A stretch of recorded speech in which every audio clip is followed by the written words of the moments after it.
Welcome, ClearSpeak Academy channel. Story: The Painter of Silent Dreams. In a sleepy coastal town named Bellharbor, where the winds hummed lullabies through pine trees and the sea whispered secrets to the shore, lived a man known to everyone as Elias the Painter. He wasn't famous, nor did his paintings hang in galleries. But in Bellharbor, Elias was every morning, Elias walked to the edge of the cliffs with a wooden easel, a canvas, and a palette of colors more vivid than the sunrise itself. He would set up his spot before the village stirred, and paint in complete silence, even when curious children came to watch him. No one knew much about him, only that he had arrived 10 years ago, quiet and alone, and bought a little cottage on the cliffside.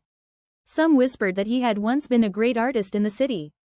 Others said he was running from something, or someone. But no one asked Elias directly. It was as if the silence surrounding him was sacred, and they respected it. The only person who dared to break that silence was a young girl named Lila. She was 10 when she first saw him painting alone under the clouds. Her curiosity overruled her manners, and she walked right up to him. "What are you painting?" she asked. Elias paused, looking down at her with eyes that seemed to hold storms and stories. "Dreams," he said softly. "Silent ones." From that day, Lila visited him every morning before school. She would sit quietly, sometimes sketching in her notebook, sometimes just watching the brush dance across the canvas. Elias never spoke much, but his presence was comforting. Over the years, they formed a quiet bond. One day, when Lila was 16, she brought Elias a gift, a sketch she had drawn of the two of them sitting together, him painting and her watching. It was rough but heartfelt. Elias took the drawing with trembling fingers. "Thank you," he whispered, voice thick. "No one has ever painted me before." "Why do you only paint dreams?" she asked. "Because reality," he paused, looking out at the sea, "can sometimes be too heavy to carry." That day, for the first time, Elias told her a piece of his past. He had once lived in the city, a celebrated painter whose works sold for thousands. But in chasing fame, he had lost the one thing that mattered, his wife, Mira. She had loved simplicity, quiet mornings, and sunsets over the sea.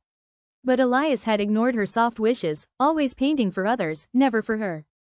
When she died in a car crash, alone and distant from him, something inside Elias shattered. He gave up the galleries, the city, and the noise. He came to Bellharbor to find silence, and maybe, redemption. Lila listened without interrupting, tears running silently down her face. "You paint her, don't you?" she asked.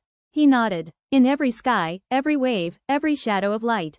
Years passed. Lila grew up and left for university in the city, chasing her dream to become an artist. Elias continued painting by the cliffs, always leaving one easel empty beside him, as if waiting for someone to return. Then, one autumn morning, the villagers noticed that Elias wasn't at his usual spot. They found him in his cottage, sitting peacefully in front of a canvas, brush still in hand, eyes closed forever.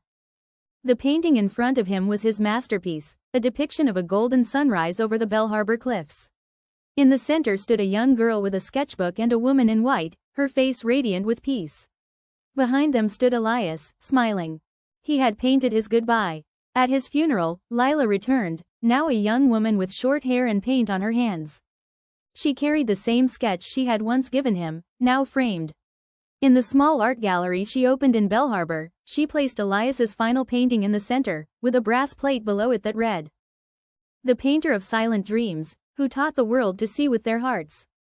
Bellharbor never forgot Elias. The cliffs still held his footprints, the sea still echoed his silence, and in every painting Lila made, a trace of Elias lived on.